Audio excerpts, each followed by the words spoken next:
नमस्कार दोस्तों, योगमय जीवन में आप सभी का स्वागत है।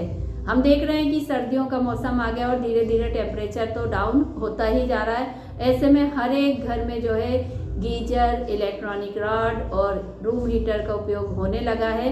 लेकिन जितने ही ये इलेक्ट्रॉनिक यंत्र हमारे लिए सुविधा का साधन है, उतना ही कहीं ना कहीं हमारे लिए परेशानी भी बन जाते हैं। खास तौर पे जब घर में छोटे छोटे बच्चे हों तो उनसे इन चीज़ों को दूर रखना और उनको इन चीज़ों से दूर रखना थोड़ा सा मुश्किल भरा टास्क हो जाता है। तो हमको ये ध्यान रखना है कि ये सारी चीज़ें जो हम यूज कर रहे हैं, इनसे हमारे घर या परिवार में या किसी को भी किसी तरीके की दिक्कत ना हो।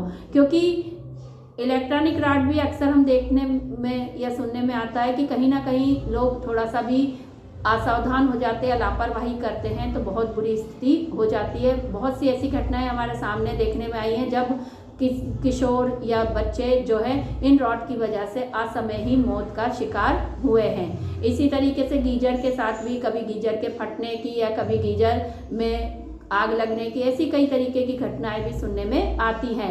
यदि हम सावधानी रखें, इनको चलाते समय सभी चीज़ों का ध्यान रखें और अपने घर के सभी सदस्यों को इसके बारे में अवगत कराएं, तो मुझे नहीं लगता कि इस तरीके से मेंटेन करना कुछ भी कठिन है। लेकिन क्या होता है कि कहीं ना कहीं थोड़ी सी भी चूक हो जाती है तो वो हमारे लिए परेशानी बन जाती है।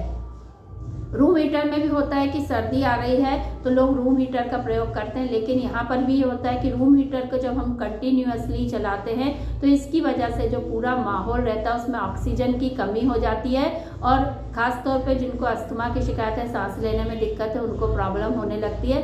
इसलिए विशेषज्ञ और डॉक्टर लोग यह सलाह देते हैं कि जब भी आप रूम हीटर का प्रयोग करें तो उसे लंबे समय तक ना चलाकर बीच बीच में बंद करें और पूरी रात कभी भी उसको चलाकर नहीं रखें। इसके साथ ही वेंटिलेशन का थोड़ा सा ध्यान रखें जिससे कि आपका जो रूम हीटर उसकी वजह से आपको कोई दिक्कत नहीं हो।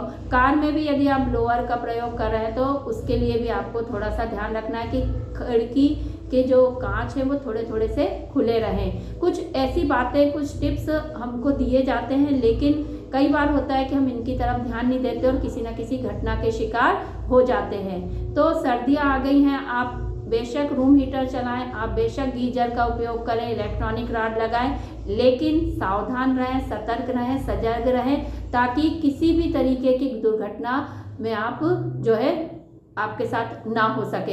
ये थोड़ी सी बातें हैं जो आपको ध्यान रखना है, तो सर्दियों का आनंद भी ले सकेंगे और जो ये साधन आपने अपने घर में जुटा रखे इनका भी आप बेहतर तरीके से उपयोग कर सकेंगे।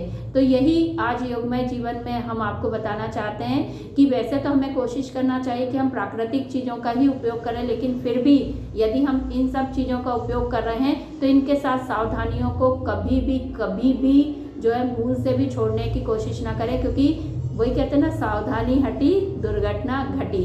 तो सावधान रहते हुए सभी यंत्रों का उपयोग करें। स्वस्थ रहें, मस्त रहें, प्रसन्न रहें और अपना ध्यान रखें। धन्यवाद।